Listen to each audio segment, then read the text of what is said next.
Gabon Sport, c'est votre magazine hebdomadaire de l'actualité sportive. Aubameyang, and he's got there in the end. Gabon Sport, c'est tous les lundis à partir de 14h sur les ondes de Radio Gabon, la référence. Le football africain aura désormais les projecteurs braqués sur le Gabon. C'est ce que je disais. Il n'a que la vitesse comme à tout. Oui, moi je crois que c'est à ce niveau qu'il doit beaucoup travailler. Gabon Sport, c'est une émission d'information, d'analyse et de débat avec des experts du monde sportif. Bonjour à tous, merci d'être au rendez-vous de votre émission consacrée au sport sur Radio Gabon. Au menu des débats de ce Gabon Sport, qui veut aller loin, ménage sans monture. Cet adage est connu par tous, malheureusement très peu de gens le mettent en pratique. La problématique de la formation à la base des jeunes footballeurs dans les centres de formation se pose avec acuité. Après l'ouverture de l'école nationale de football de Port-Gentil en 2003, le Gabon pouvait se targuer de disposer d'un outil de référence dans le domaine de la formation. Malheureusement, cette école a fermé ses portes, à l'instar de l'école de football de Koulamoutou, de Franceville, d'Indende, et récemment du centre Samuel Eto'o, lui aussi effacé du paysage du football gabonais. Qu'est-ce qui bloque la formation à la base dans ces centres ? Comment faire pour pallier ce problème ? Quelle politique faut-il mettre en place pour une qualité de formation dans les centres ? Le cas de Nyangou Academy et du foyer du football et animation de Libreville. On parlera de l'organisation, des infrastructures, des formateurs, de la détection, du suivi médical et du suivi académique.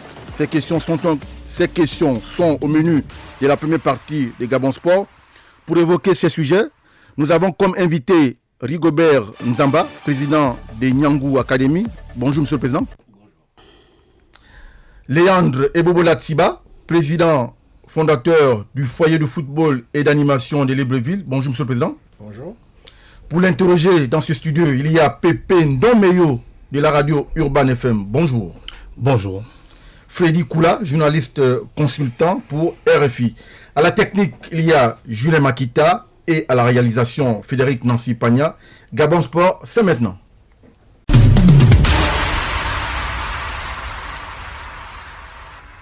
Depuis plusieurs années, les centres de football prolifèrent en Afrique.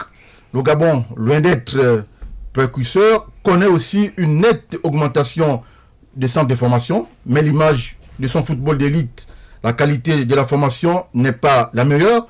En dépit des insuffisances sur le plan des infrastructures et de la qualité de la formation, les centres de formation restent la panacée pour produire l'élite de demain. C'est le sens de l'éditorial de Pablo Mousso-Djingoma.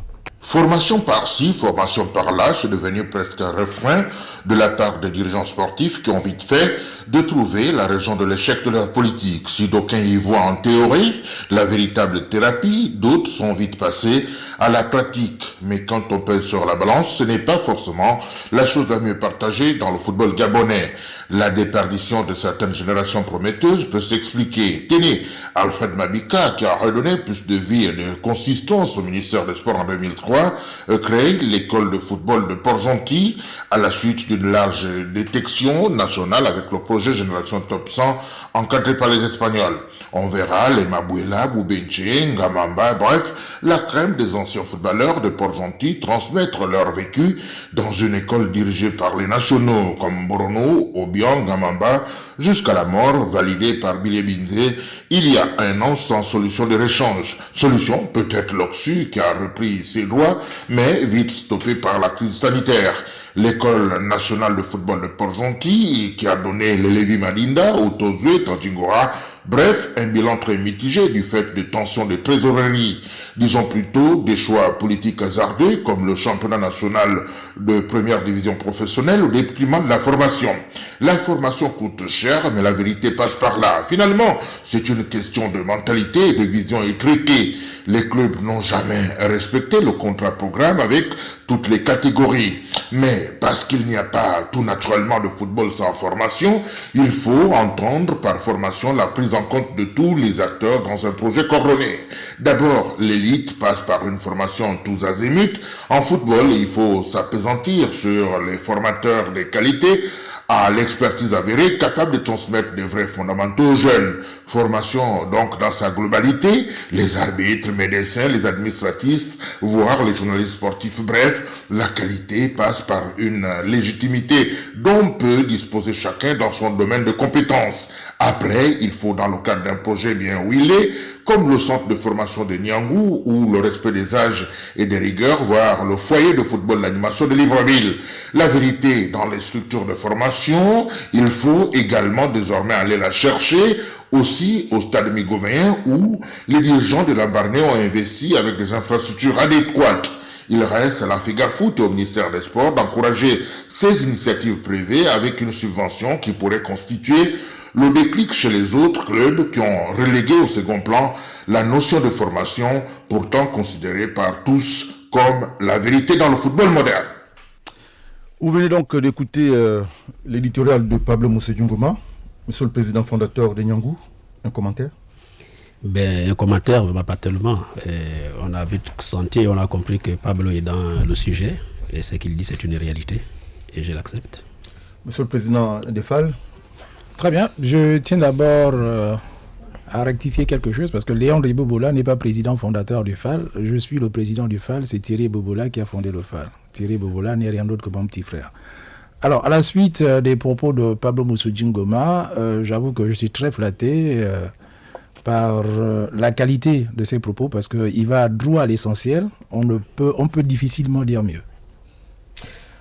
Monsieur le président Rigobert Nzamba, est-ce que vous pouvez nous présenter Niangou Academy, sa particularité aussi? Déjà, Niangou Academy Club, c'est un centre de préformation, de formation des jeunes qui suit ces jeunes jusqu'au placement. Donc nous suivons la carrière de ces jeunes. C'est un centre qui prend les jeunes de 5 à 23 ans parce que il faut aussi rappeler une chose, que les gens ne savent pas à quel âge la formation s'arrête. Je crois que c'est jusqu'à 22 ans on peut former un enfant. Et nous avons une particularité, c'est d'aller vers les parents. Disons, c'est la proximité pour nous. Vous voyez, par exemple, au niveau de Libreville, nous avons 12 cellules. C'est-à-dire que vous allez nous retrouver à Ovendo, à Kanda, en tout, un peu partout, pour prendre tous ces jeunes, vraiment qui sont presque délaissés, et puis qui n'ont pas aussi des moyens pour se déplacer, parce que quand un centre est fixe, ce n'est pas facile. Et nous sommes partis vers les parents, donc c'est la proximité vraiment qui est notre particularité. Monsieur Léon Bobola, la même question. Pouvez-vous nous présenter le foyer de football d'animation de Libreville? Le foyer de football d'animation de Libreville, un abrégé FAL, est né le 9 mars 2009. Et nous disposons aujourd'hui d'un effectif global d'à peu près 200 jeunes, dont l'âge varie entre 6 et 21 ans. Donc nous faisons la préformation et de la formation. Nous avons, à ce titre, pas mal de trophées déjà remportés, aussi bien au niveau de la sous-ligue d'Akanda qu'au niveau de la Ligue de l'Estuaire. Nous avons joué dans toutes les catégories. Nous sommes dans toutes les catégories, depuis les poussins, pupilles, benjamins, jusqu'en senior des 3. Et dans chacune de ces catégories, nous avons plus ou moins gagné un titre, parce que de 2009 à 2020 aujourd'hui, ça fait, on va dire grosso modo, 11 ans administrativement que nous existons, mais nous sommes en compétition, on va dire, depuis 10 ans. Alors, monsieur le président de Niangou, vous parlez des centres, alors que jusque-là, vous ne mentionnez que les noms des cellules de la province de l'Estuaire. Je vais aussi peut-être bondir sur le point de mon grand frère. Et déjà, Niangou Academy Club est né le 18 août 2018. C'est-à-dire que nous n'avons que 2 ans d'existence. Et nous ne sommes pas seulement à Libreville. Nous sommes dans la province de la Nyanga, nous sommes dans la province de l'Angounié, nous sommes dans le Moyen-Ogoué, nous sommes dans le Goué-Vindo. Et cette année-ci, pour les prochaines années, nous sommes en train d'aller à Koulamoutou, Port-Gentil et Franceville. Je pense que oui. Pépé Doméo. Oui, président, je voulais savoir comment s'organise réellement le fonctionnement de Niangou. Vous dites avoir 12 cellules. Est-ce que ces joueurs qui sont en préformation ou qui sont en formation vous appartiennent? Est-ce que ce sont des joueurs qui, en même temps qu'ils sont dans Niangou, peuvent discuter les différents championnats, les championnats de la Ligue de l'Estuaire notamment, avec d'autres clubs? Comment ça s'organise à ce niveau? Déjà, nous avons une particularité. Notre objectif, ce n'était pas d'abord de participer au championnat. Nous avons fait 2 ans sans participer au championnat parce qu'il faut d'abord donner les B.A.B.A. à ces enfants. Et de ces 12 cellules à Libreville avec l'intérieur, nous avons mis rien que des éducateurs qui sont d'abord qualifiés, qui sont aussi formés, mais ce sont des jeunes qui appartiennent bien sûr à Niangou, puisque nous-mêmes nous partons dans les quartiers et nous retrouvons ces jeunes. Mais non, si je prends le cas par exemple de FAL ou bien XY, si un enfant vient vers chez nous, on ne le chasse pas. L'enfant est d'abord là pour être formé. C'est un Gabonais, c'est un Africain. On le forme, on ne peut pas chasser un enfant. Et on a aussi une particularité chez nous, on ne fait pas la détection. Pourquoi détecter un enfant qui vient apprendre? À quoi ça va servir? Quand on va au CP1, on ne détecte pas les enfants. On ne choisit pas les enfants. Nous prenons tous les enfants. C'est à nous de les former. Maintenant, c'est lui qui suit la formation, il suit. Et au-delà de cette formation footballistique, nous avons aussi le suivi académique, bien sûr, chez nous. On en parlera. Freddy Koula. Bonjour David et bonjour à tous. Je suis bien content d'être là, présent devant deux présidents qui ont l'âme de la formation, et notamment mon grand frère Rigo. Ça me fait plaisir d'entendre Niangou, parce que l'acronyme d'ailleurs c'est Ngounye Nyanga, ou sinon Bapounou qui nous entendent, etc. savent que ça veut dire le soleil. Évidemment, il y a une lumière qui est créée autour de la formation dans cette équipe de Niangou, où l'organisation, j'ai eu le temps de discuter avec le président et surtout de voir comment ils sont organisés. Moi j'avais une question notamment sur la formation dans le sud, notamment dans la Nyanga et dans l'Angounié, parce qu'il n'en existe presque pas.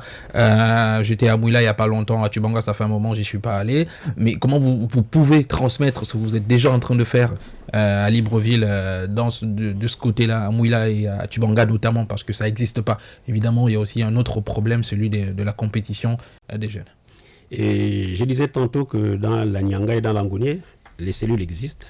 Et au niveau de la Nyanga, c'est géré par Merle Mapessi. Et au niveau de l'Angounié, c'est géré par Eli Moussavou.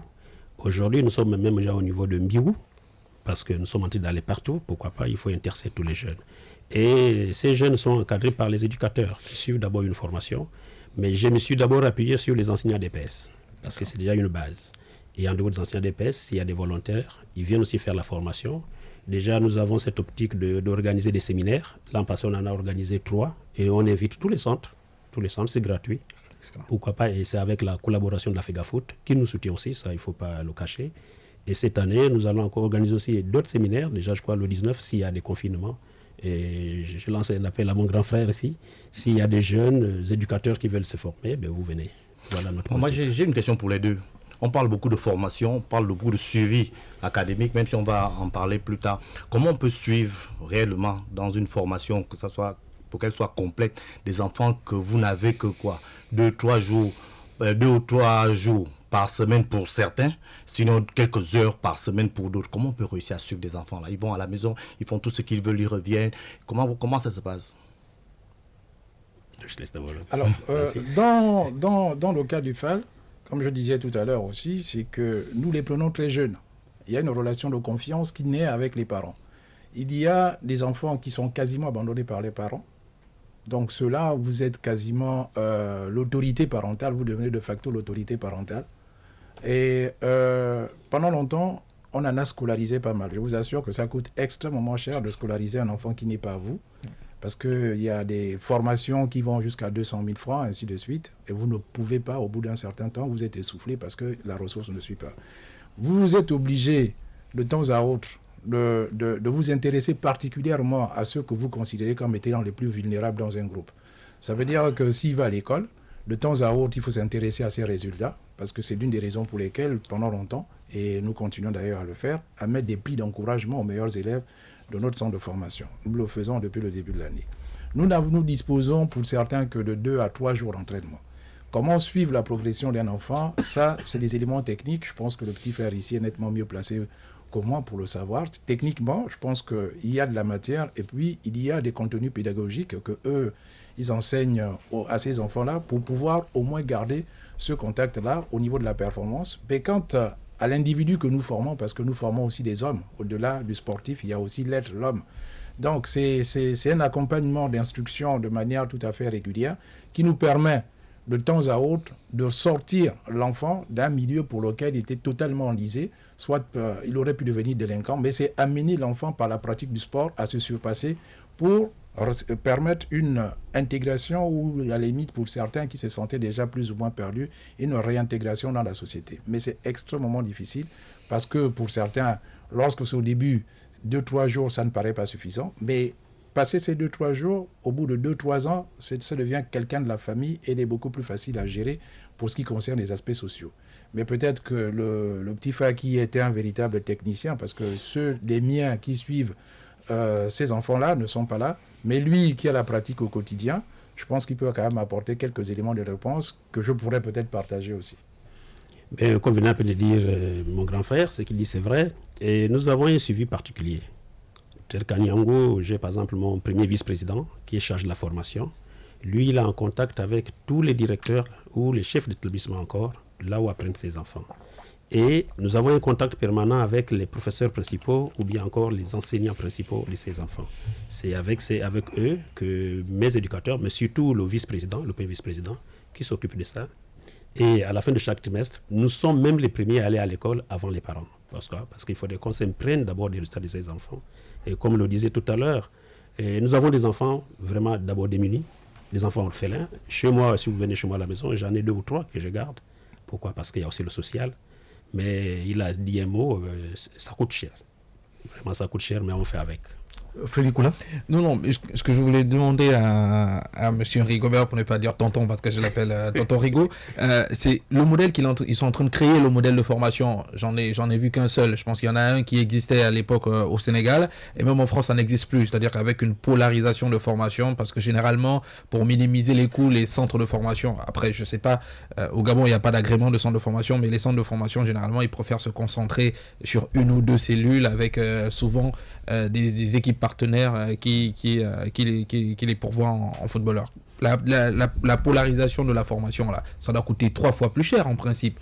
En dehors de l'aide potentiellement que la fédération, bon, j'imagine que c'est M. Pierre-Alain lui-même et pas la fédération, parce que je pense que des infos que j'ai, il n'y a pas un budget qui est alloué à la fédération pour aider les centres de formation, mais il me semble que c'est une aide du président de la fédération. Comment vous arrivez à gérer financièrement toute cette formation qui est éclatée, parce que ça doit coûter extrêmement cher? Oui, c'est vrai que ça coûte cher. Il faudrait aussi savoir reconnaître les gens qui nous viennent en aide. Nous avons des sponsors qui sont avec nous, qui nous accompagnent. Des mécènes plutôt. Des mécènes, et si vous me permettez de les citer, nous avons par exemple Orabank qui est avec nous, vraiment qui nous soutient. Nous avons Sismar Sport, nous avons Turkish Airlines, nous avons Canal aussi.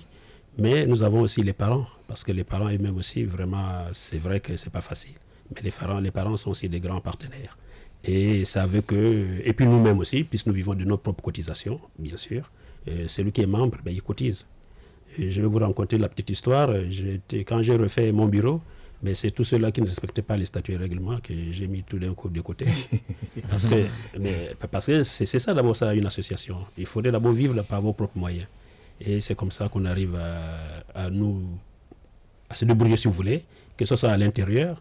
Nous avons aussi l'éducation nationale qui nous donne un coup de main aussi, bien sûr. Donc nous avons un peu de partenaires à gauche, à droite. C'est pas facile, des mécènes, comme vous l'avez dit, mais ça va et ça marche. Mais je crois que vous arrivez à trouver des partenaires où les autres n'en trouvent pas. Comment vous faites? Parce que lorsque on fait un peu le tour au niveau du Gabon, au niveau de Libreville, si on reste à Libreville, on va se rendre compte que s'il y a 10 clubs ou 10 écoles ou 10 académies ou 10 centres de formation, comme on peut les appeler, il y a 9 ou 8 qui vous diront qu'ils ne vivent que de la poche du président. Mais vous avez réussi à mener autour de vous un certain nombre de partenaires. Logiquement, vous ne devez même plus avoir des problèmes avec tout ce que vous nous avez dit. Quel est votre secret?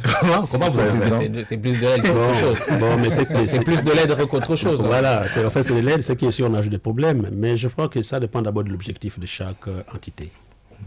Nous présentons un projet à ces sociétés. Et si le projet il est validé, et puis on marche avec. Et vraiment, c'est le projet qu'on a mis en place que ces acteurs nous acceptent aujourd'hui. Alors, Monsieur le Président, avant vous, il y a eu l'école de football de Port-Gentil, l'école de football d'Indende, l'école de football de Koulamoutou, celle de Franceville et le centre de formation Samuel Eto'o. Ces centres ont disparu. Qu'est-ce qui bloque aujourd'hui la formation à la base dans ces centres? Ce serait difficile pour moi de répondre à cette question. Il n'y a que les promoteurs. Mais moi, je pense aussi nous devons quand même nuancer. Parce que lorsqu'on crée un centre de football, restons dans le football. Et lorsque nous dévions cette phase de football, ça amène aussi parfois cette perdition. Et puis, ayons aussi des éducateurs qu'il faut à la place. Parce qu'aujourd'hui, nous ne voulons pas un éducateur, par exemple, qui se met à insulter un enfant. Non. Parce que tout ça, ça joue, c'est dans des centres. Je vais vous prendre un exemple palpable, je crois. Excusez-moi. Il était avec moi à Port-Gentil, lors d'une détection des jeunes. Oui. Mais renseignez-vous ce que j'ai fait à Port-Gentil. Parce qu'un éducateur, il va vers l'enfant. Vous devenez automatiquement son parent, son père. Vous êtes tout pour lui. Et il y a des éducateurs qui ne sont pas ceux-là. Je ne dis pas que c'est ce qui a existé dans ces centres, mais il y a aussi la politique aussi qui est mise en place. Et je prendrai par exemple le cas de FAL. Et de temps en temps, je vais là-bas, je fais le tour presque de tous les centres. Parce il est venu chez moi même. Je suis parti même chez lui voir les filles. Pourquoi? Parce que j'apprends. Ce n'est pas parce que je suis technicien, mais j'apprends tous les jours. Je vais vers les autres, je partage et je profite aussi à apprendre ce que je trouve. Léandre, ces échecs de ces centres ou écoles de foot, c'est dû à quoi? Mais il y a toute une... comment dire? Il y a pas mal de problèmes qui peuvent justifier le fait qu'il y ait échec ici, échec là-bas, et puis durer plutôt de ce côté-là. À la base, quand on crée une structure, c'est d'abord un projet. Le projet, normalement, c'est 2 volets, c'est 2 piliers. Vous avez la partie sportive et la partie académique. Qu'est-ce que l'on veut? Quelle est l'ambition qu'on entretient quand on crée? Parce qu'il y a des gens qui ne sont pas très patients, en fait. Ils créent un centre aujourd'hui. Il va commencer par la D3 directement. Il estime que, bon, il va recruter ici et là, et puis il va vendre l'année prochaine, il sera assez riche. On a vu des exemples comme ça qui ont échoué malgré tout ce que l'on pouvait mettre derrière. Je ne peux pas citer les noms. Et à côté, vous avez des gens qui s'investissent, qui mettent de leur argent, qui vont chercher pas des joueurs déjà aguerris, puisque là, si vous allez chercher des joueurs aguerris, vous n'êtes plus centre. Allez-y, formez. Allez-y, les prendre très jeunes, ils grandissent, et ils ont l'identité du club, en fait, parce que c'est d'abord une question d'identité aussi. Là, mon petit frère, là, Niangou, il va les prendre très jeunes, il a éclaté, il polarise un peu l'ensemble du territoire, il les met ici à gauche, à droite, ainsi de suite. Il y a des valeurs qui sont enseignées à ces enfants-là, ils grandissent tous ensemble pour gagner ensemble. Ça, c'est déjà un élément très important pour solidifier une base sportive. Et puis derrière, maintenant, évidemment, il y a des partenaires qu'il faut aller chercher. Ces partenaires que vous allez chercher, il y en a qui vous donneront de l'argent. Il y en a qui vous apporteront une petite aide en disant, bon, par exemple, on va vous produire des équipements de sport, on va vous produire, quand équipement, c'est quoi? C'est des ballons, des cônes, tout ce qu'il faut pour des aspects techniques, parce qu'ils ne peuvent pas mettre de l'argent. Il y en a qui vous diront, bon, écoutez, on va vous fournir des kits scolaires. Vous avez combien de jeunes là-bas? On attend, puisque vous scolarisez, écoutez, on vous donne 200, 300 kits scolaires. Ça vous règle déjà un problème. Il y en a qui vous diront qu'on peut vous apporter, ça peut être en nature, comme ça peut être en numéraire, peu importe, mais au moins, derrière ce qu'ils financent, ce n'est pas votre tête, ils financent le projet sportif qui les a convaincus. Moi, j'ai eu à faire ça, je vous dis, j'ai eu à un moment donné le bonheur de voir certaines sociétés me suivre. Bon, lorsque la crise est arrivée, ils ont été moins présents, mais il n'empêche que de temps à autre, il y en a qui sont quand même là, qui reconnaissent le travail que vous faites, qui vous prennent même certains enfants en stage, pour les plus grands. Et à partir de ce moment-là, c'est un accompagnement qui est là en tant que partenaire, mais qui ne résout peut-être pas vos problèmes, mais résout une partie de vos problèmes quand même. Freddy? En fait, en même temps, je suis bien content que techniquement, il ait expliqué globalement pourquoi il y a un échec sur la formation et surtout sur ces centres de formation.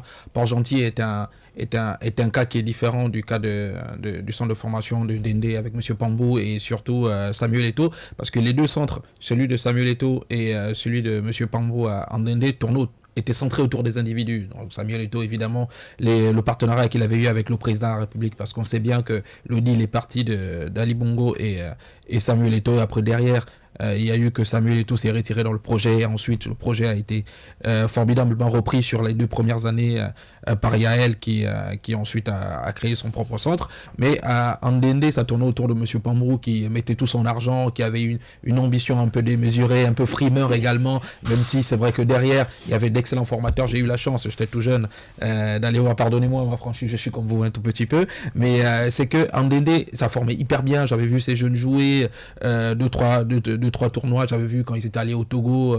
Avec le coach, le défunt Wabi Gomez. Monsieur Wabi, exactement, ça formait hyper bien. Et puis, après, tout à coup, ça a disparu parce que, évidemment, les poches de M. Pambou étaient moins garnies et peut-être parce que le projet, finalement, n'avait pas été créé sur la viabilité. Donc, dans la durée, ça n'avait pas survécu. Le modèle économique avait été biaisé. À Port-Gentil, c'est différent. L'argent que l'État injectait, l'argent qui était injecté à l'école de foot de Port-Gentil, évidemment, a dû être mal utilisé, et surtout que dans l'organigramme même de l'école de foot de Port-Gentil, il y avait eu beaucoup de conflits, il me semble. J'ai eu la chance de discuter avec M. Mbourounou, et puis finalement, c'est peut-être que ce n'était pas la priorité numéro 1 des autorités, parce que le management vertical dans le football, de toute façon, il y a un management vertical si on veut que ça fonctionne. Il faut bien que la tutelle impulse une dynamique organisationnelle qui puisse faire en sorte que tout le monde soit directement impliqué dans le fonctionnement. Sans ça, on ne peut pas s'en sortir. Si Djambar et Génération Foot s'en sortent bien au Sénégal, c'est parce que d'abord, les autorités sénégalaises ont mis en priorité la formation et facilitent évidemment le fonctionnement et de ces centres de formation qui ont des structures privées et qui ont aussi des partenariats privés. Mais derrière, si Djambar se retrouve en difficulté aujourd'hui, l'État sénégalais, le ministère des Sports sénégalais va jeter un œil et va peut-être aider Djambar. Aujourd'hui, ce n'est plus le cas du tout. Ce n'est pas la priorité, on ne va pas se mentir, ni des ministres qui se sont succédés. La preuve, d'ailleurs, je salue la plume de M. Pablo Moussou-Djingoma, qui a évidemment indexé l'ancien ministre Billy Binze, qui n'est pas forcément le responsable de l'échec de l'école de foot de Port-Gentil, parce que lui est seulement venu fermer une école qui était en déliquescence, parce que c'était en souffrance et on faisait semblant de faire exister l'école. Mais derrière, il y a une accumulation de décisions administratives et surtout ministérielles qui a fait que cette école échoue, meurt. Mais jamais j'ai vu un ministre se pointer, ou même un administratif haut gradé venir crier haut et fort qu'il faut repenser la formation. C'est ça tout le problème. Est-ce qu'on est en train de regarder à chaque fois les footballeurs qui viennent de l'étranger? On est content d'aller au stade. Moi, je vois tous les ministres s'exhiber avec des drapeaux, venir en noir et blanc. Ils sont fiers de l'équipe nationale quand ils sont au stade. Malheureusement, derrière, ils ne pensent pas que dans 2 ans, dans 3 ans, on n'aura plus les Aubameyang qui sont formés par la France, par la France et par l'Italie. On n'aura plus les Lemina qui sont formés par la France. Il faut penser à comment les footballeurs, les jeunes qui sont ici, dans 2-3 ans, vont pouvoir prendre la relève. Ça veut dire qu'on fait semblant. Freddy, c'est bien ce que vous dites. Monsieur le Président. Excuse-moi, je veux rapidement réagir aussi un peu sur tout ce qui a pu causer le fait que les écoles ferment rapidement. Moi, je crois qu'il y a quelque chose qu'on oublie et qui est vraiment le centre de tout ce qu'on organise, c'est que les objectifs. C'est quoi l'objectif d'un centre de formation? Est-ce que c'est vendre un joueur? Est-ce que c'est... Parce que si on est... vous existez depuis quoi? 2009, vous avez dit, l'école de Port-Gentil, c'est depuis 2003. Ça voudrait dire que si un enfant arrive à 10 ans à l'école de Port-Gentil, en 2020, bon, malheureusement, l'école est fermée, il aurait un certain âge, il devrait être en première division. Oui, donc, il y a ces objectifs-là que j'ai l'impression qu'on néglige. On forme, on dit on forme, et on dit même on forme bien. Mais on forme bien. Ils sont où ces joueurs qui sont formés? Ils sont où qui forment? Parce que les formateurs aussi. Non, mais je dis, chaque fois qu'on discute avec un club, avec une école de foot ou une académie, on parle toujours de on forme bien. On a des gars, des passionnés, on a. Ok, mais ces gars qu'on forme, ils sont où? Voilà. Est-ce qu'ils jouent au championnat national? S'ils jouent au championnat national, pourquoi on se plaint du niveau du championnat national si ces gars sont bien formés? Donc moi, je crois qu'il y a ce qu'on oublie. L'école de football de Port-Gentil, par exemple, l'objectif, à la base, c'était à partir de 18 ans, et enfin, l'un des objectifs, à partir de 18 ans, ces enfants qui ont fini la préformation ou la formation d'une certaine partie adhèrent dans certains clubs, intègrent les clubs. Les clubs, les clubs de Port-Gentil étant les plus proches, beaucoup sont rentrés au stade Mandji, dont les Tonzieux, les Lévi Madinda, il y a beaucoup qui sont passés par là et qui sont donc arrivés en première division. On a pu donc le voir. Moi, je crois que ce qui embête réellement, c'est ces objectifs-là. Que les clubs se fixent réellement les objectifs. Parce qu'à la base, lorsqu'on parle de centre de formation, ce n'est pas une entité à part, c'est une entité d'un club. Ça veut dire qu'un club professionnel a ses structures et a un centre de formation. C'était ça à la base. Bon, après, avec l'évolution, on peut trouver aujourd'hui des centres de formation qui n'ont pas de club de première division. Mais à l'origine, ce sont les clubs de première division qui créent leur centre de formation pour pouvoir ravitailler leur équipe première. Maintenant, ces objectifs-là, pour moi, il y a beaucoup d'équipes, beaucoup de personnes qui créent leur club, qui créent leur centre de formation ou leur académie sans avoir cet objectif de mettre les joueurs en première division ou de les vendre réellement à l'extérieur. David, permets-moi juste de pour ne pas connaître, s'il te plaît, Freddy, pour ne pas connaître le même sort que ces centres de formation que nous avons cités, Monsieur Léandre Bouboula et Rigobert Nzamba, comment faire pour pallier ce problème?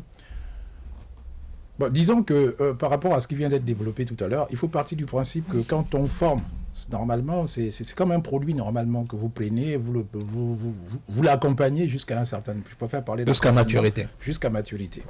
Vous savez, ce qui est défaillant aussi, là il faut le reconnaître, c'est que chez nous, le championnat ne se joue quasiment pas depuis un certain temps. À mon niveau, par exemple, lorsque j'ai un gosse qui est suffisamment talentueux, parce qu'aujourd'hui, dans les clubs de première division, j'en ai une quinzaine qui sont passés par le FAL. Une quinzaine. On en retrouve, par exemple, j'en ai quelques-uns à l'USO, je pense que je vais avoir 3 à l'USO, j'en ai à USB, aujourd'hui j'ai un Mangasport, j'ai un à Pélican, je crois au Stade Migovéen, pardon.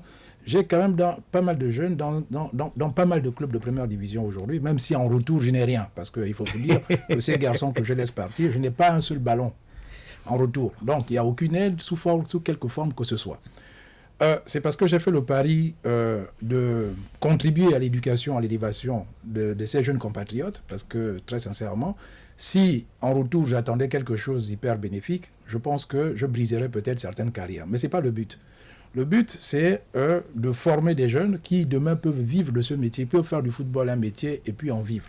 Et derrière, ce qui est attendu en tant que promoteur de ce type de structure, c'est que le petit qui s'en va puisse au moins aider la structure de par ses apports, de par le travail qu'il va faire là-bas, de sorte que celui qui le reçoit puisse dire il vient de quelque part. Même si c'est vrai que la FIFA reconnaît le travail que nous faisons, mais vous savez, on ne peut pas toucher aujourd'hui, quand vous regardez les dispositions de la FIFA, nous, on n'a pas grand-chose là-dedans. Dans le fonds de solidarité. Donc le fonds de solidarité, à un moment donné, il faut que, si vous voulez toucher quelque chose, il faut que l'enfant ait fait un certain nombre d'années chez vous. Il faudrait qu'il arrive qu'il ait sa première licence d'abord chez vous. Oui, on a la première licence, on garde toutes les licences. Mais c'est hyper compliqué et seuls ceux qui ont la patience et surtout la passion peuvent se permettre de continuer là-dedans. Le petit frère, il arrive avec un projet assez suffisamment ambitieux. C'est clair qu'il y a un modèle économique qui doit développer là-dedans, comme nous tous d'ailleurs. Vu les ambitions, ça a forcément un coût. Mais imaginez demain, après-demain, il a un enfant qui va quelque part. Et puis en retour, il n'a rien. Au bout de 3-4 ans, à un moment donné, on se pose des questions. Donc, seule la passion nous permet de nous maintenir. Mais en même temps, nous formons. Mais là aussi, on a la qualité de notre championnat qui laisse à désirer. Parce que quand un petit de 20 ans va jouer en première division, vous dites, parce que moi, en général, je me dis, il va jouer 2 ans à un haut niveau pour être suffisamment aguerri. Et puis après, on pourra regarder à l'extérieur. Mais malheureusement, vous avez un championnat qui se joue en 6 journées, il n'a pas le nombre de matchs nécessaires pour aller prétendre jouer dans un championnat beaucoup plus relevé en Europe, par exemple. On a ce handicap-là, il faut en tenir compte. Après, ce n'est pas que le championnat d'élite, parce que moi, je sais bien, pour être souvent à présent dans les championnats des jeunes, notamment en région parisienne, quand je vais regarder, moi, je sais que les championnats nationaux chez les jeunes, c'est des championnats qui permettent de faire progresser les gamins et qui permettent aussi aux recruteurs et même aux clubs d'élite de venir regarder ces gamins pour ensuite les intégrer dans les équipes professionnelles. S'il n'y a pas de championnats nationaux de jeunes, impossible pour les centres de formation ou même des clubs qui ont des petites catégories de les faire progresser et peut-être de les ambitionner. Parce que moi, je connais des gamins qui ont eu plein de talents, mais étant donné qu'ils n'ont pas eu de challenge, ils n'ont pas eu de compétition au bout, à la fin de l'année, sur 2-3 ans, il finit par abandonner, il finit par faire autre chose et son talent meurt avec lui. Autre statistique qui est archi importante, j'en ai 2 d'ailleurs, sur le nombre de joueurs qui sont formés par club. Je me souviens que l'année dernière, on commentait le championnat avec Berlac, on s'était amusé à regarder dans les effectifs et à se renseigner un peu sur qui formait qui dans le championnat. Il y avait en 1, on se souvient, il y avait l'AOCMS dans son effectif qui était l'une des équipes qui formait le plus. Il y avait ensuite le CF Mounana et vous étiez en numéro 5, je crois, avec aussi l'équipe de monsieur Efayong. Mais ça, c'est un problème général. La statistique qui est la plus criante et moi ça me fait pitié, ça me fait mal, c'est quand vous regardez les 14 clubs de première division, vous ajoutez même les 10 clubs de D2, on parle de la D2 actuelle, vous en avez que 3 qui ont toutes les catégories, 3 seulement. C'est-à-dire que vous prenez les 24 équipes de D1 et D2, il y a 3 qui ont des centres de formation. Même des équipes qui formaient à l'époque comme Manga Sport n'ont plus de petites catégories. Quand vous avez une équipe de Manga... Mais après, ils peuvent tenir des partenariats avec d'autres clubs dans la région. Ils n'en ont pas. Moi, je dis le plus aberrant, c'est Manga Sport. Ils ont 700 millions de budget,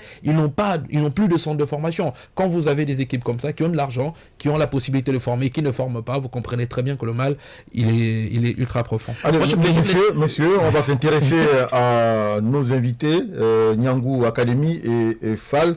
Alors, Monsieur le Président, quelle politique faut-il mettre en place pour une qualité de formation quand on essaie de voir votre centre, FAL? Comme je disais tout à l'heure, c'est qu'à la base, il faudrait, quand on fait de la formation, c'est d'abord le projet sportif en lui-même. Il faut un projet. Ce projet repose sur un certain nombre d'ambitions avec des objectifs bien précis et derrière, surtout, le modèle économique qui vous permet de tenir le plus longtemps possible. Est-ce qu'aujourd'hui, on peut se permettre de faire de la formation avec les moyens du président? Ça devient dérisoire parce qu'effectivement, on n'en a pas tous. On n'en a pas suffisamment. Et surtout, quand vous faites derrière, vous avez beaucoup de social. À partir de ce moment-là, s'il n'y a pas une intervention extérieure, ça devient hyper compliqué et vous faites un choix entre la qualité et bien entendu la quantité. Mais comme derrière, comme je disais tout à l'heure, c'est que l'ambition, c'est d'amener ces jeunes gens, ces jeunes compatriotes à vivre, à faire du football un métier, une profession pour qu'ils puissent sérieusement vivre. Là-dessus, nous attendons une meilleure organisation, je dis bien une meilleure organisation au niveau, surtout une meilleure assistance ou un meilleur regard de la fédération, donc des instances sportives, depuis d'ailleurs le ministère, jusqu'à la fédération et bien entendu ceux qui nous gèrent au quotidien, donc les ligues et sous-ligues. Pour la simple raison que nous, aujourd'hui, quand on fait de la formation, aucun texte ne nous protège. En réalité, on forme pour les autres et on n'a rien en retour. Et déjà, vous n'avez pas d'agrément. Et non. La fédération n'en donne pas, malheureusement. Le problème, c'est quoi? C'est qu'on est tous soumis à la loi de 62, c'est-à-dire que le régime des associations essentiellement. Ouais. Donc, il n'y a pas un agrément, c'est-à-dire que si aujourd'hui vous montez une structure, c'est d'abord une association, vous allez au ministère de l'Intérieur, vous avez un agrément technique qui vous est délivré, bien entendu, par le ministère. Mais logiquement, derrière, en fait, le mariage avec la FEGAFOOT, c'est que vous envoyez le bureau au niveau de la FEGAFOOT avec les différentes catégories. Et là aussi, c'est le lieu quand même de souligner le travail qui a été fait par votre homonyme, monsieur Raphaël, qui a quand même essayé de recenser tous les différents centres. Ouais. Et parmi nous, vous savez, il y en a qui n'ont même pas, il n'y a même pas un quitus, c'est-à-dire qu'ils n'ont même pas le récépissé d'association. On en parlera dans la deuxième partie. Voilà. Donc, ça veut dire qu'il faut savoir qui est qui, qu'est-ce qu'il faut, qui est légal, qui ne l'est pas, ainsi de suite, pour que la fédération, si demain il y a une possibilité d'accompagner, qu'on sache comment accompagner et pourquoi accompagner cela. Et si vous me permettez, comme disait tout à l'heure le grand frère, moi je pense que la disparition de plusieurs structures de formation de football, il faut le soulever ici parce qu'il y a manque de patience. Parce que la formation, c'est d'abord la patience. Ouais. Et la patience vient aussi d'abord du projet que le centre ou bien que l'entité met en place, mais surtout des éducateurs aussi. Imaginez-vous un seul instant que vous voulez déjà vite prendre un enfant de 18 ans et puis pouvoir aller le faire. D'abord, ce n'est pas vous qui l'avez formé. C'est ça le problème ici. J'ai formé. Comment vous allez former un enfant qui vient à 18 ans? On ne peut pas former un enfant. Et les gens sont pressés pour envoyer les enfants en première division. Mais regardez la qualité de notre football aujourd'hui. On s'est plaint. C'est normal. Il faudrait que les enfants aient au moins le B.A.B.A. d'abord.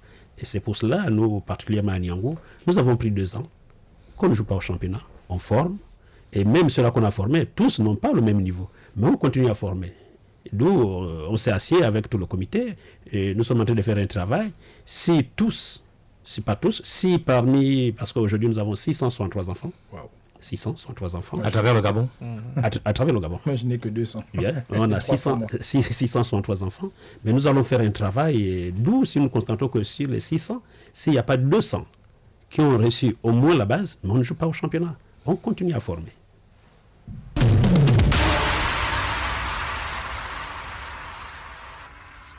Deuxième partie de l'émission Gabon Sport, nous recevons ce jour Rigobert Nzamba, président fondateur de Niangou Academy, et Léandre Bobola, président actif du foyer du football et d'animation de Libreville.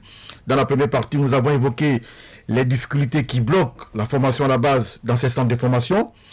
Comment faire pour pallier ce problème? Quelle politique faut-il mettre en place pour une qualité de formation dans les centres, le cas Niangou et FAL?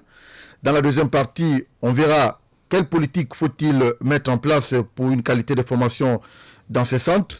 Quelles sont les caractéristiques qui montrent qu'un centre de formation doit être agréé. Dans ce studio, il y a mes confrères Freddy Koula, consultant de RFI, et Pépé Ndomeyo, journaliste à Urban FM. Alors, Pablo l'a dit tout à l'heure dans son édito, la question des formations semble réduite au discours dans le football gabonais. C'est pourtant la clé du succès en toute chose. Monsieur le président de Niangou. Ben, c'est vrai que la formation, c'est la clé de toute chose. Sans formation, on ne peut rien faire. Mais il faudrait aussi souligner une chose que, comme le disait tout à l'heure mon grand frère, il faudrait, quand les gens disent que nous avons des centres de formation, il faudrait qu'ils soient au moins reconnus.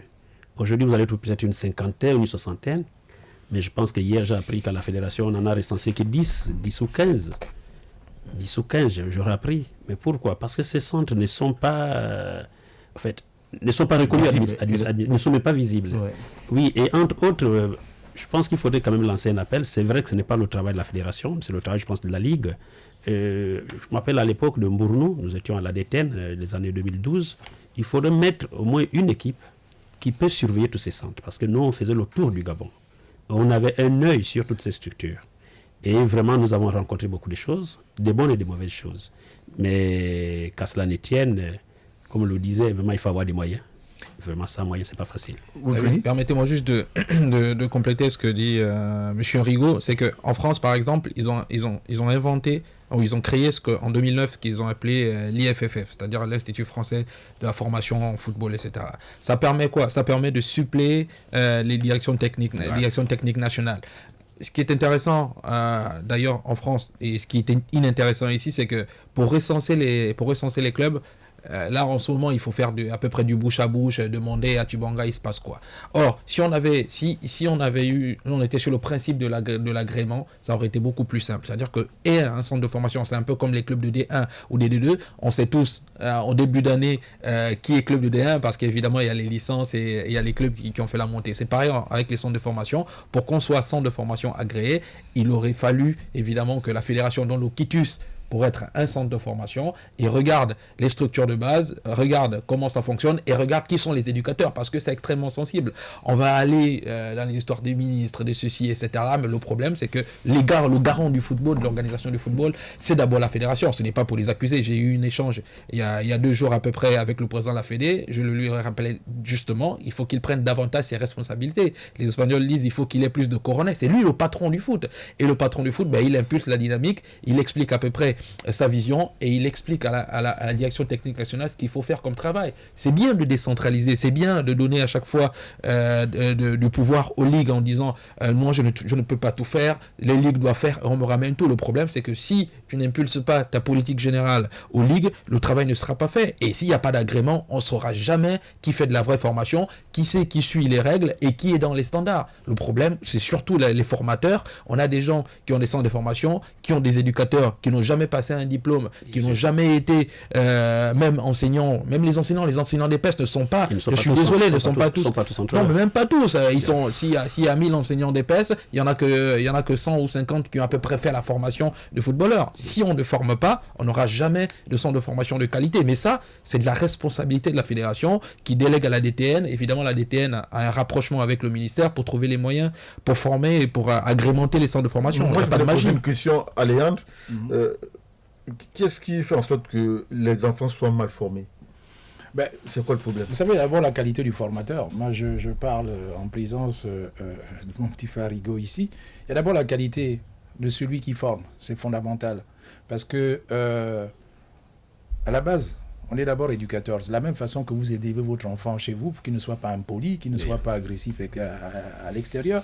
C'est de la même façon qu'un éducateur, qu'un entraîneur se permet de former son produit parce que, en fait, il a des objectifs, il a des ambitions.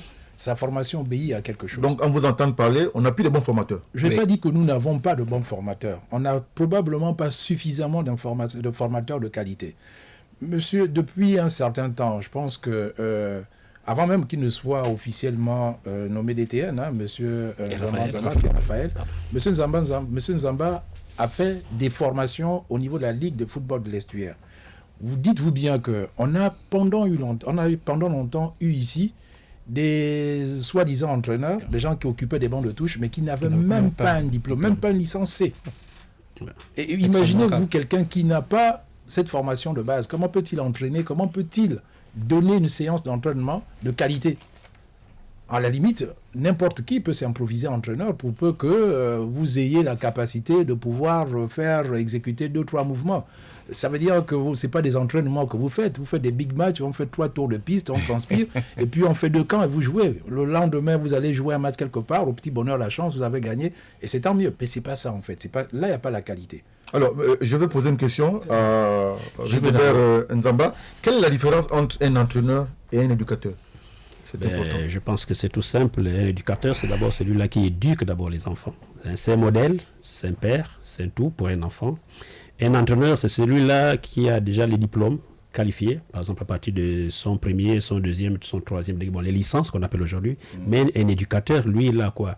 Je veux revenir, comme disait mon grand frère, un éducateur aujourd'hui, avant de faire passer une licence C, doit d'abord maintenant avoir une licence bénévole. Et ça, il le faut. Il faut une licence animateur. Et la plupart de ces éducateurs n'ont pas ça. Ou bien encore à moins, on en avait commencé, je crois, en 2012, mais je crois qu'on a parlé avec le directeur technique tout dernièrement. Ben, nous sommes en train de revenir d'abord sur les licences bénévoles, les licences animateurs. Parce qu'un éducateur doit normalement, devrait, être d'abord lui-même être éduqué d'abord, bien formé, bien sûr, et bien formé et bien éduqué, parce que tu ne peux pas prendre l'enfant de quelqu'un qui arrive ailleurs et que toi-même tu n'as pas une éducation. Il faut d'abord toi-même être bien éduqué, parce qu'un enfant n'est jamais mauvais.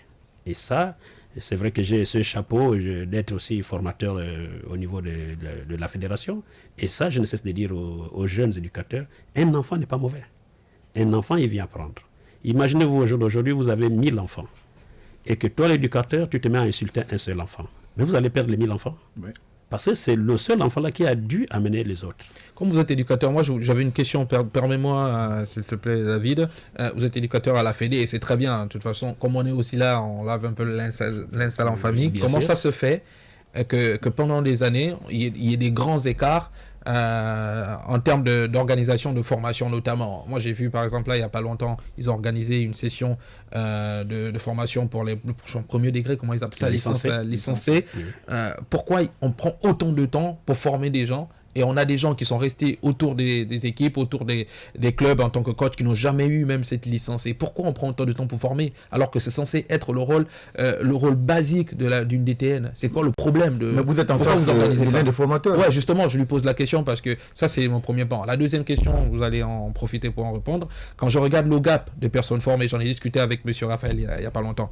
Si on prend, s'il y a 1000, bon, il n'y a pas 1000 personnes formées en termes de formation. On est incapable, en prenant même les départements, chaque département du Gabon, d'avoir un éducateur par département.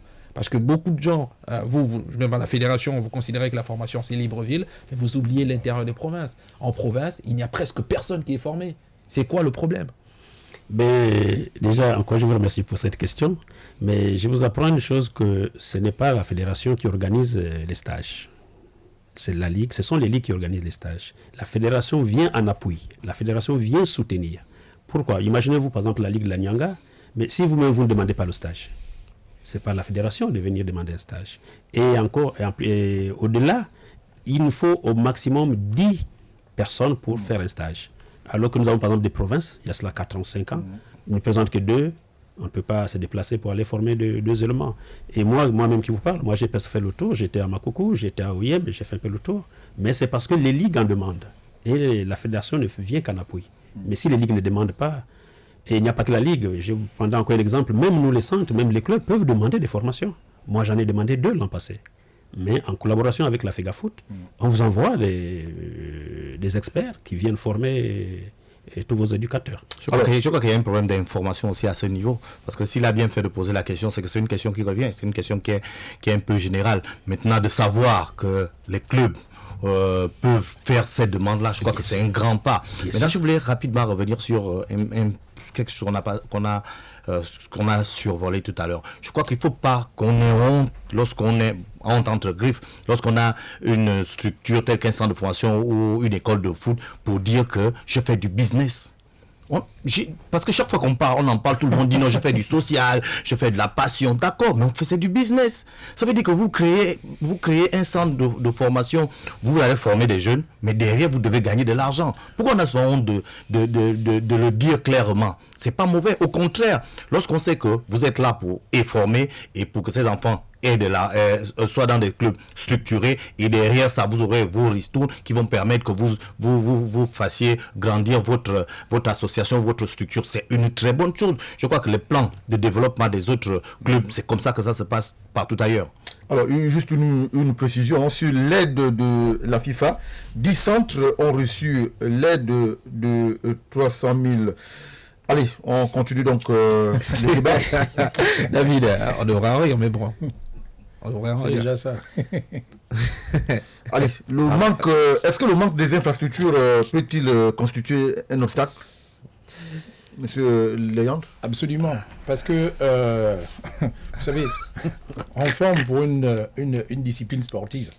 Ce qui fait la différence entre les différentes disciplines, c'est d'abord aussi les infrastructures, indépendamment de la qualité de ce qui peut sortir de là.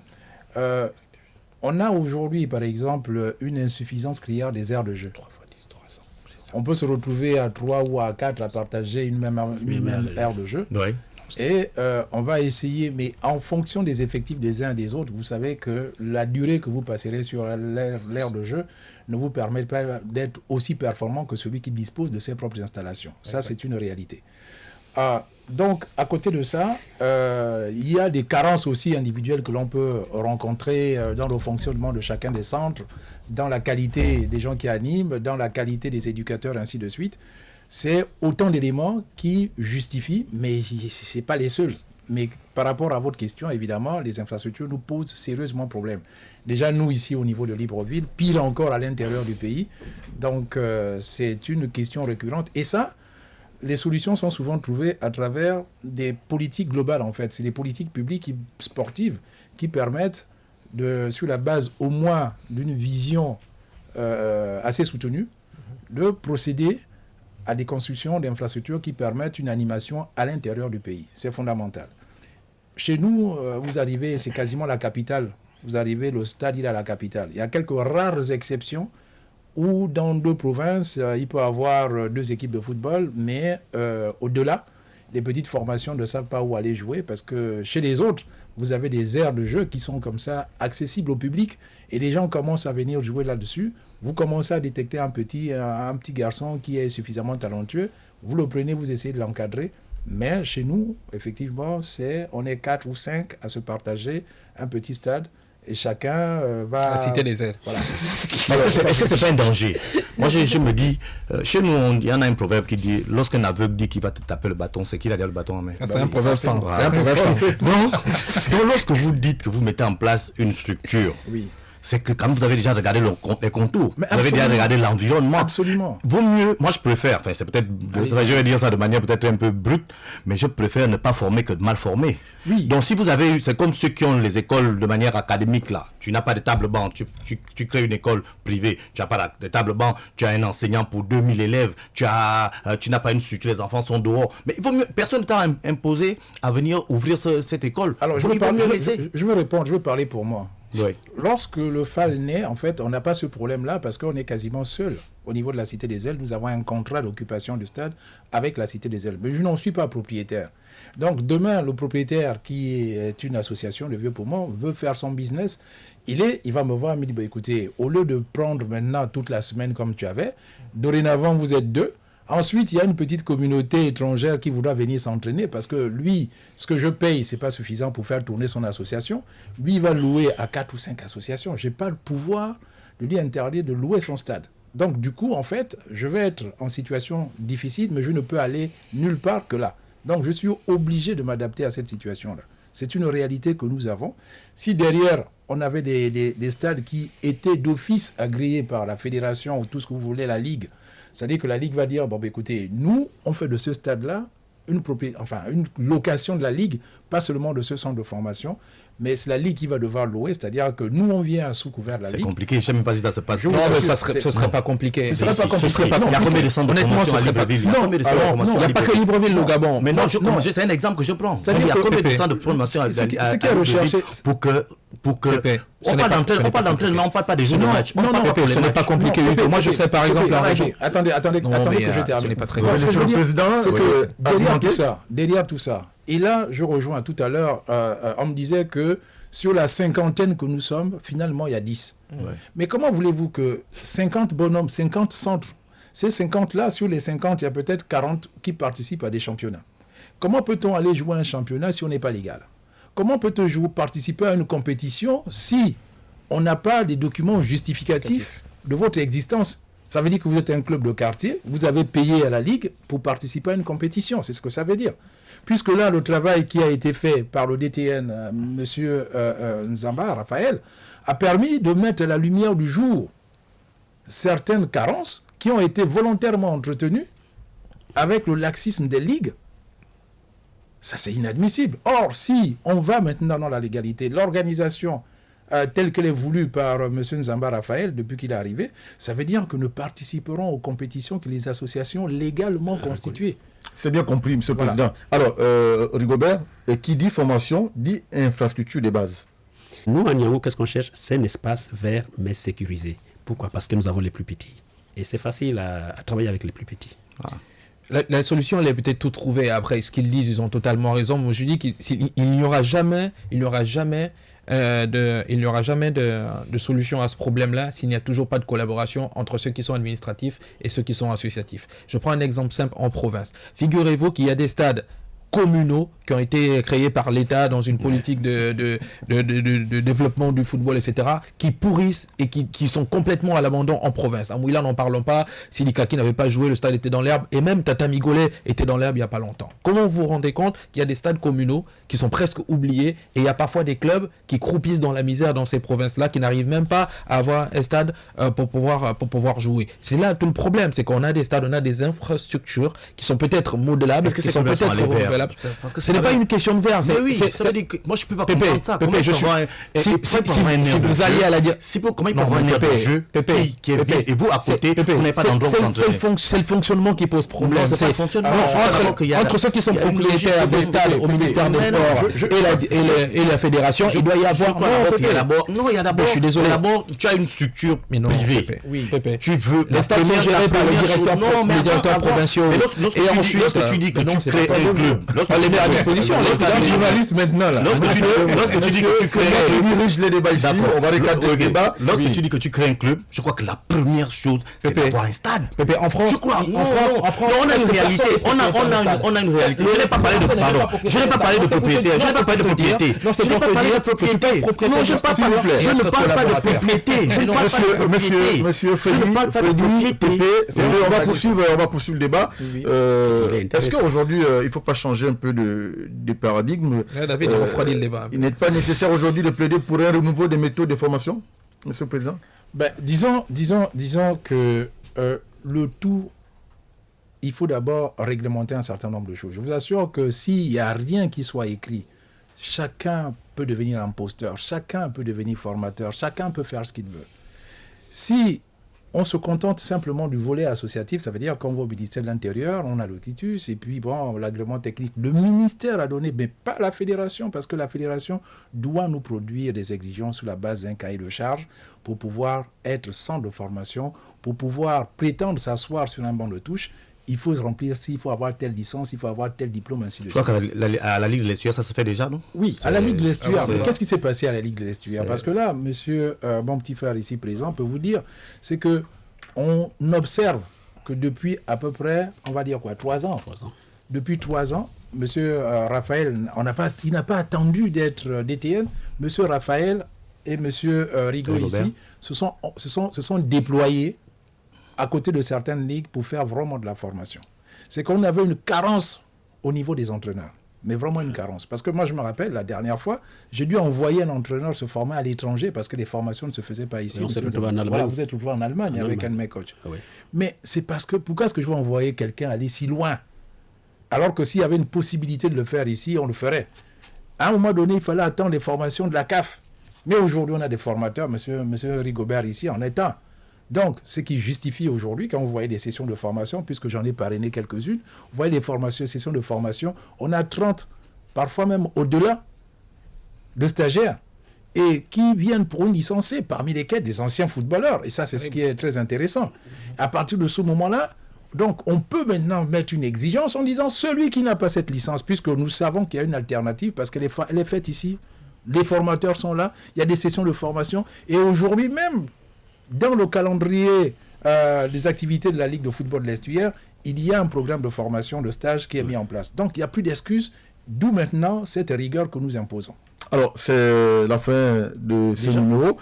Oui, c'est un sujet vaste, sujet de formation. On aura l'occasion, monsieur Rigobert Nzamba, monsieur Léandre Ebobola, de revenir dans un prochain numéro sur cette question, cette problématique de formation. Donc, c'est la fin de ce 7e numéro de Gabon Sport. Nous avons donc reçu Rigobert Nzamba, président fondateur de Niangou Academy, et Léandre Ebobola, président actif du foyer de football d'animation de Libreville, avec mes confrères Freddy Koula, même si les échanges entre Pépé... Non, mais c'est ce qui fait, c'est de bonne guerre, ce qui fait... C'est de bonne guerre. Voilà ce qui fait l'émission. On est obligé d'en parler, d'appuyer un peu là. Même pas. Il faut qu'on appuie un peu là où ça fait mal, parce que la vérité, c'est qu'on ne s'en sortira jamais sans formation dans ce pays. Mais il faut que les gens en prennent conscience. Mais sans bonne formation, il faut. Vraiment. Voilà, donc nous avons parlé de la formation. Merci à messieurs les présidents, merci aux équipes techniques et rédactionnelles, merci à notre technicien Julien Makita, à la réalisation il y avait Frédéric Nancy Pagna. Vous pouvez réécouter cette émission sur notre chaîne YouTube. Gabon Sport, c'est votre magazine hebdomadaire de l'actualité sportive. Aubameyang, and he's got there in the end. Gabon Sport, c'est tous les lundis à partir de 14h sur les ondes de Radio Gabon, la référence. Le football africain aura désormais les projecteurs braqués sur le Gabon. C'est ce que je disais. Il n'a que la vitesse comme à tout. Oui, moi je crois que c'est à ce niveau qu'il doit beaucoup travailler. Gabon Sport, c'est une émission d'information, d'analyse et de débat avec des experts du monde sportif.